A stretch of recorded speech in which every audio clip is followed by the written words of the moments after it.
Hey guys, welcome back to KB's Rush Revival. Today we're working on a new project. We bought this old trailer and needs a few things, and we're going to see what it's going to take to get it back to being roadworthy. It's homemade. It was built by a good friend of ours that passed away. It's a really well built trailer, but there's just a few issues we got to fix on it, so let's get started. So we're going to do a quick walk around and show you some of the issues that this trailer has. So this front axle, it'll be kind of hard to see, has a terrible bend in it. I believe these are out of an old horse trailer because they're small square tubing. If you can see, if you can see the bend in it. Same with this rear one back here. This is a good indicator of a bent axle. Outside wear on your tires, inside still good. Front ones were the same way, so you've got both axles bent fighting each other. And if this axle wasn't bent, we'd still be doing something with it. If you can see, your end play in your axles is not very good. It'll wear your inside of your tires out because it has so much slop in it. Another big issue that we noticed after we went and got it was right here, the crack in the tongue of this. We're gonna just be repairing this, putting some plate or something over it. So I've got a port of power in here right now.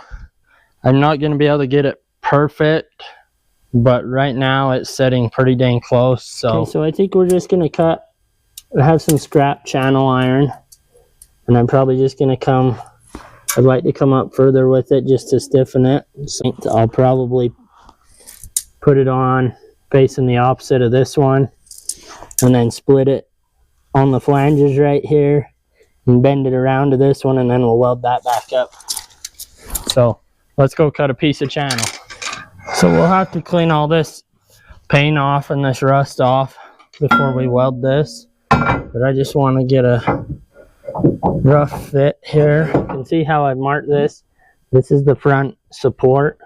There's a weld running right here. I'm going to take and kind of grind this corner off just so it'll fit in there snug. You really don't want to grind any of this weld off because the more support you have, the better. So, I mean, either way, if I grind it down or if I grind this down,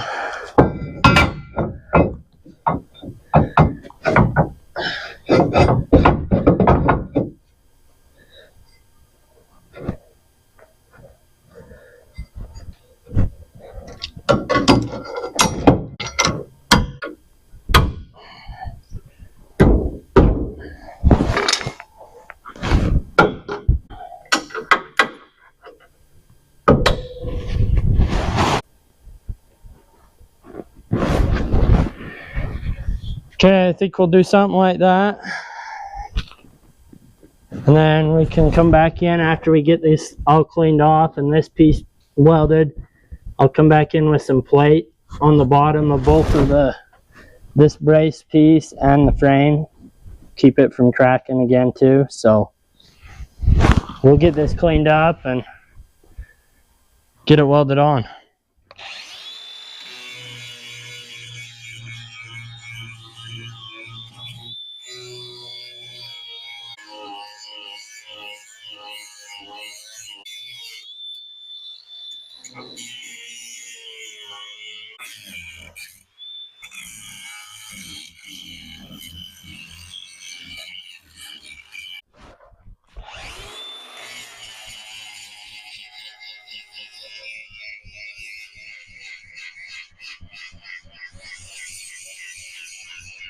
It's gonna look like a pumpkin by the time we're done if we keep using orange. Just kidding. We'll paint it. Looks kind of crude, but we're going for somewhat for looks, but for strength and durability. We don't want this breaking again, whether we keep this or sell it. I don't want to have to worry about it breaking. So this is just a reassurance to make sure it's ready to haul whatever the capacity will let it haul. Okay, like I said, it's not perfect, but this is definitely gonna help out a lot, having more area doubled up there. And then once we get it welded on, I'll take a piece of plate on the bottom here, weld it to both of the original frame and this piece, and we can fill this gap back in, and then there's also still a gap on the original frame. So we'll get this welded up in real quick.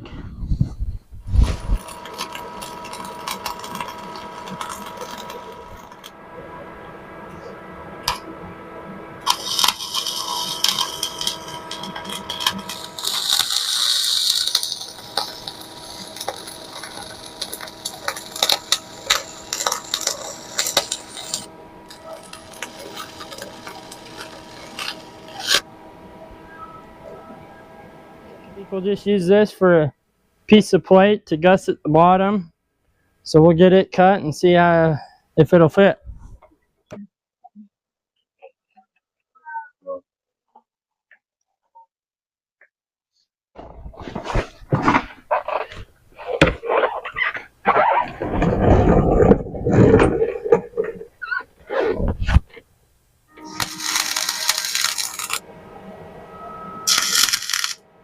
We got that welded in. We'll just repeat the same process on the other side. I don't think that's going anywhere, so that should help a lot.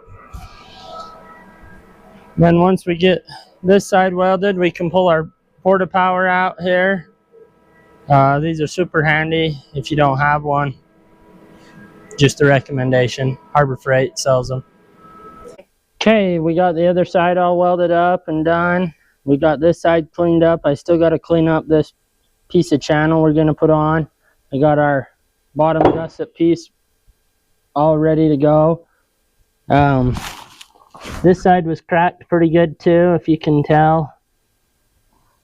That far out of 4 inches, so I mean, that would have been a little scary if it had broke. Let us know down in the comments if you've ever lost the tongue or anything off your trailer, or have any stories about that. We'd love to hear that. So I'll get this one cleaned up and get it welded on, and then we can move on from there. On it to try to keep the rust away from the welds and stuff, just to protect it. We don't want it rusting up and looking like that.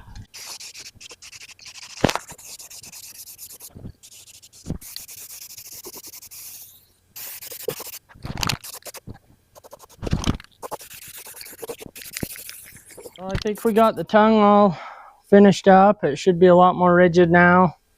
Yeah, it wasn't terrible to do. One thing you do want to make sure of though, if your tongue is bent or broken, but mainly if it's bent like this one was, it was broke but not all the way off.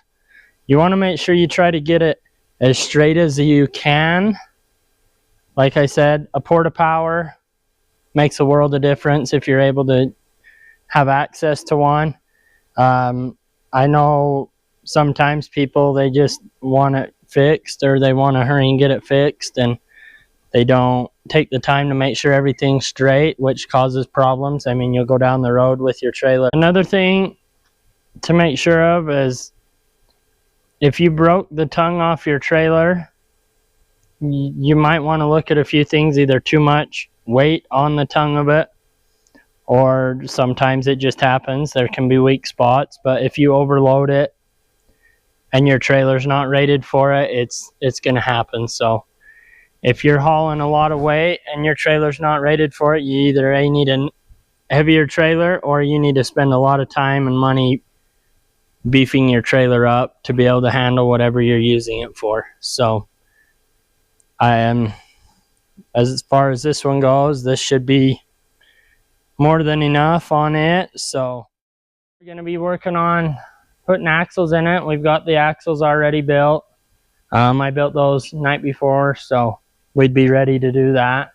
I think what we're going to start with is pulling the 2 rear tires that are still on it off, and then we'll probably take a jack and get underneath the axles and start cutting U-bolts off and see if we can get these buggers out of here. So we'll show you just how bent they really were.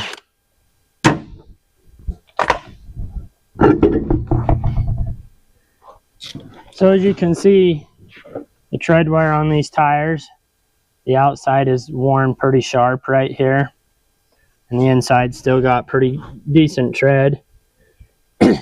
That can be caused by either too much camber in your axle, which the camber is what we put in them when we build them, because the more weight you put on them, they'll level out, or a bent axle, which if you have one axle on the, say your two tires, if you have one that's bent either way, if it's bent that way, the front's going to fight it. You're going to wear your rear tire off, or your front tire on the inside. So usually the way we check for that is we'll take a tape and measure our hub face, which is right here on both sides or diagonally, to see if the measurements come back the same or if they're off. If they're off, generally it's a bent axle. So we know that these are bent axles. We don't even need to measure them because, well, you'll see once we get them out. Okay, so like I said, the first step on here is undoing your U-bolts. In this case, most of the time, I just cut the U-bolts because I don't like to reuse them. Once they've been stretched, then they're kind of useless after that. First thing you want to do is make sure your wires for your brakes are undone. Usually there's some Scotch connectors or butt connectors. Just cut them at those. This case, we don't have any wires. We have brakes, but no power to them right now, so we don't have to worry about that. So we'll get these U-bolts cut, and we'll be dropping probably whichever bolt's going to be the easiest, which will probably be the rear one on that one and the front one on that one. If we can't get them to come undone, we'll cut them. We'll be cutting with a plasma cutter.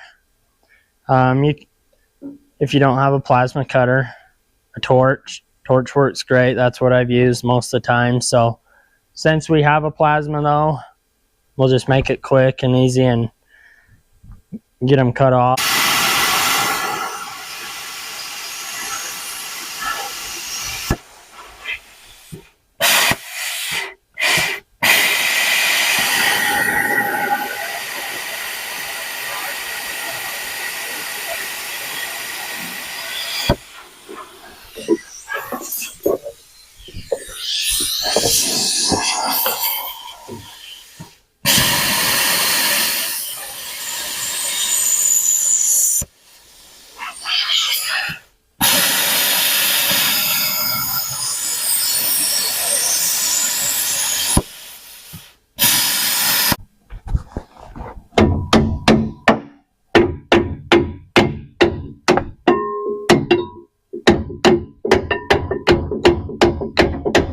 Not quite through that one.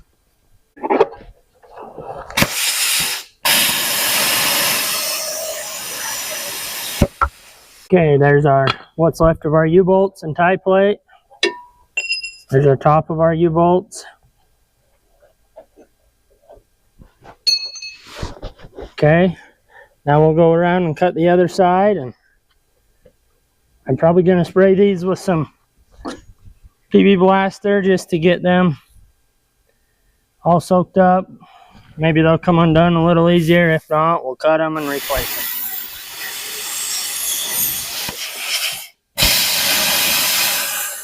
This axle is going to be pretty stubborn, I can already tell you that. Before I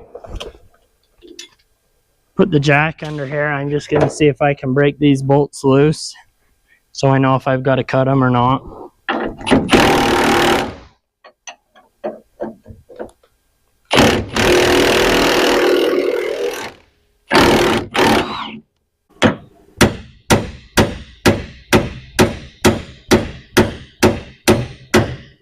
Ooh, like I said, these can be pretty stubborn.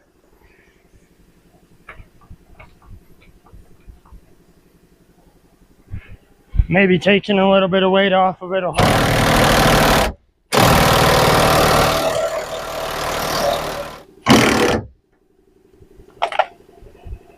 That's bad. Well, since that one won't cooperate at the time, we'll try these ones.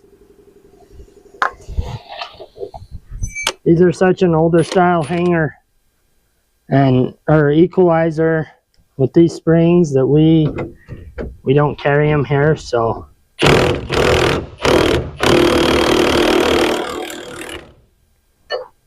hopefully we can reuse everything.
Okay, so one thing you want to look at is your spring bushing.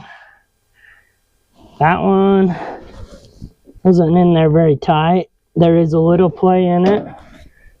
We'll just kind of see. You can tell that that bushing right there is totally shot. So we may, if we have them, we may end up replacing those too. So we'll try to see if we can get the other side off and go from there.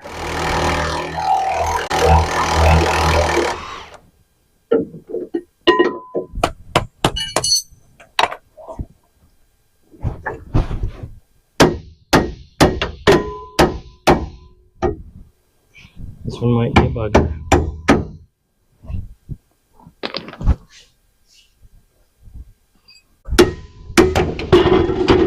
See, that's what you do not want to really happen, but sometimes it happens, so. Okay, so just a warning.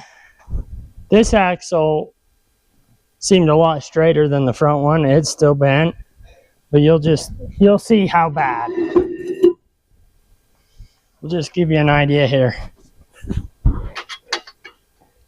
That's how bent this axle is. Interesting enough, just seeing this net for the first time, these are actually hydraulic brakes that are on here. So that explains why we didn't have a braking power wire. We are putting electric ones back on it though, so they just work a lot better than hydraulic. I know most boats have hydraulic brakes on because you don't want electricity in the water, you know. So, but yeah, we will definitely be putting electric ones back on here. So we will see if we can get this front one out, and then we'll assess our springs and bushings. I can tell already that that's not looking very good. A little bit of play is normal, but when you can see the amount of play in that, you've got stuff to replace. So we'll see if we can tackle this one and get it out of here.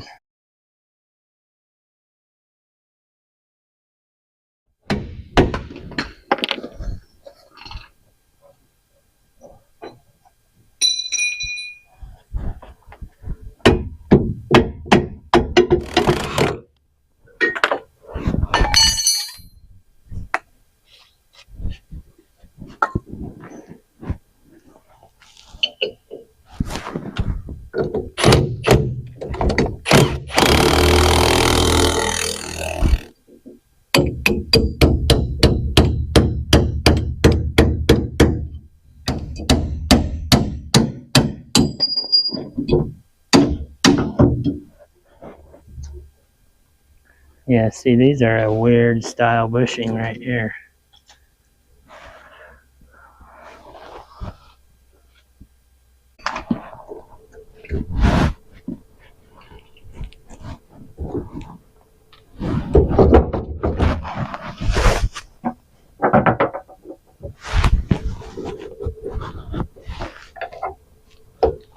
Well, bushing wise, that's all we have, so I guess we're gonna see if they're gonna work.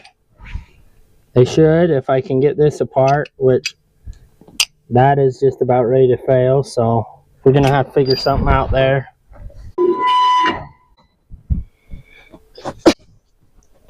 I don't need the ruler for that one to show you how bent it is, so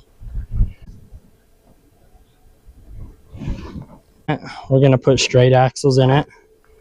They're cheaper, and just my opinion, they're a little bit heavier for stuff like this. So okay, so here's one of our new axles.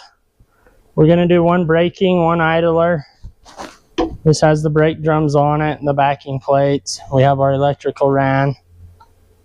This should be a lot heavier axle than those ones were, so we'll see if we can get this one set down there and hopefully get it put up in there tonight. So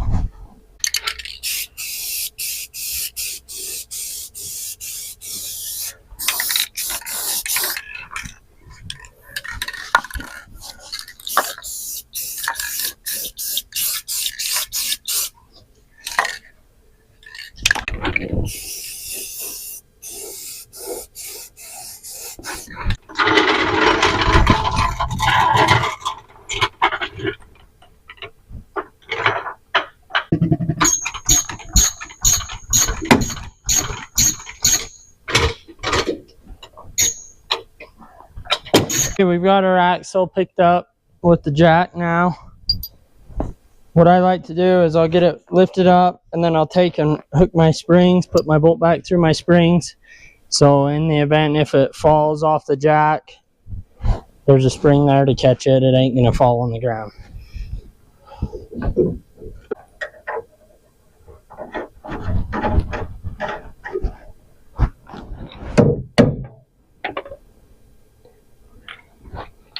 Okay, so these are the only bushings that we carry that are similar, so they just won't have the metal sleeve in the inside.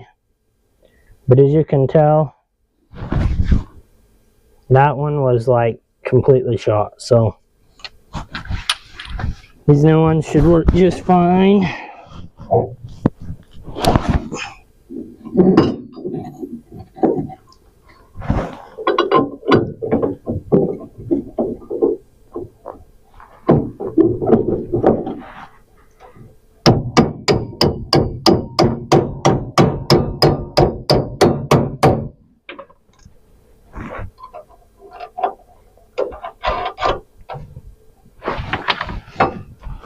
So having slop in your bushings,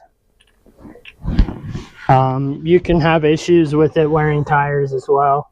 If you get too much play and everything, it'll make your axle kind of funky. Once it wears completely through the bushing, it starts wearing either into your spring or your hangers. And then you end up having to replace all that too. So it's better to catch it and make sure they're not all the way through before they do. And then you don't have to replace your springs and everything else. Okay, so we've got our new U-bolts and tie plate here. We'll get these. So one thing I want to point out when you're doing these, if you have electric brakes in your axle and you're installing it, your wires always go to the back of the axle, towards the back side of the trailer. These sometimes, like these are labeled left and right on the back of these backing plates, but just remember that your wires always go to the back.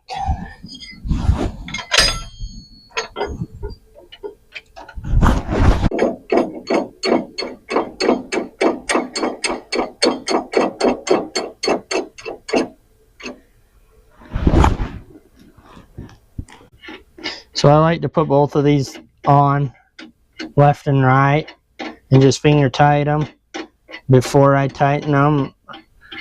It just makes it easier if you got to move the other side when you get around there to get it centered. So if you tighten one side up and then go to put the other side together, you can't really move it. One thing to make sure of is you don't want to over tighten these U-bolts. They're 45 foot-pounds, 55 foot-pounds or so on 1/2 inch U-bolts. Especially with flange nuts on them, you can strip the nut out pretty fast. So I just like to hit them with this smaller impact, and usually I get it pretty close to the torque. So I kind of go in a cross pattern too, just to keep it equal.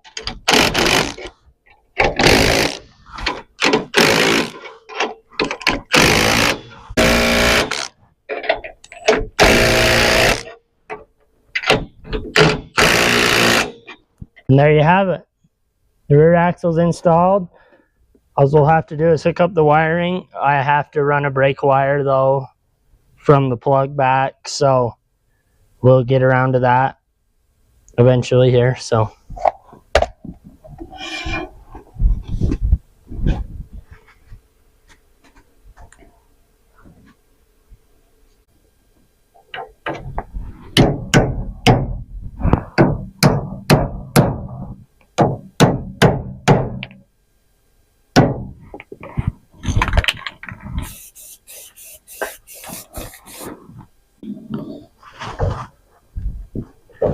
I built this axle too with the wiring in it, so if we ever decide to go to braking on this one instead of just an idler hub, just makes it easier. The wire's already there, so we're just gonna run it with one axle for brakes.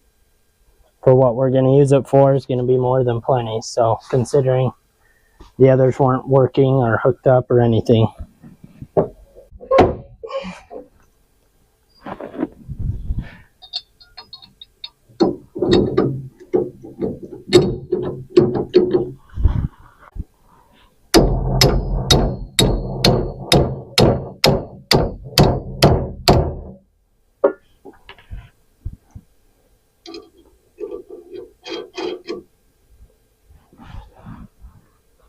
Okay, there's one in. Okay, now we need U-bolts.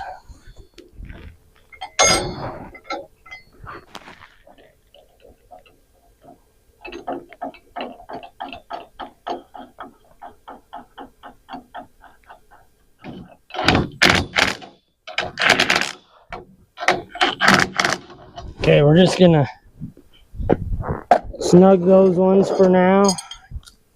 We'll go around to the other side and get the other side put on. You just don't want them too tight, like I said, for when you have to get the other side on, if you have to wiggle it around to get it on the center bolt. So this is just a little trick here. If you can't get your seat on your center bolt, we're not very far off.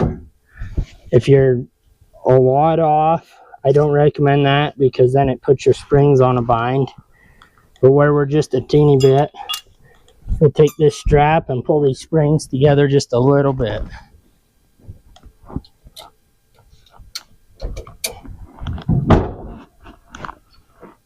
Make sure you don't get the strap in the U-bolt or your wires.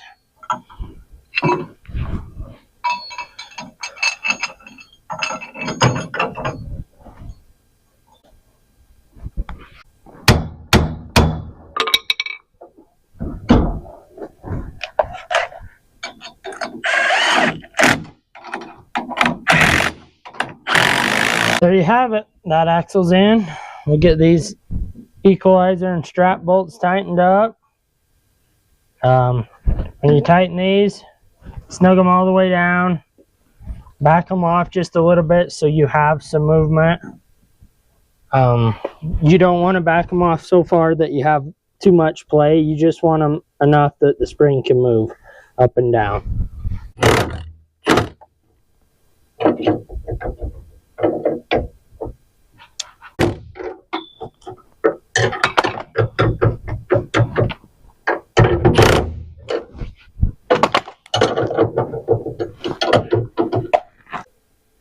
Okay, well, we've got the axles in. I'll probably put some paint on those U-bolts just to keep them from rusting away.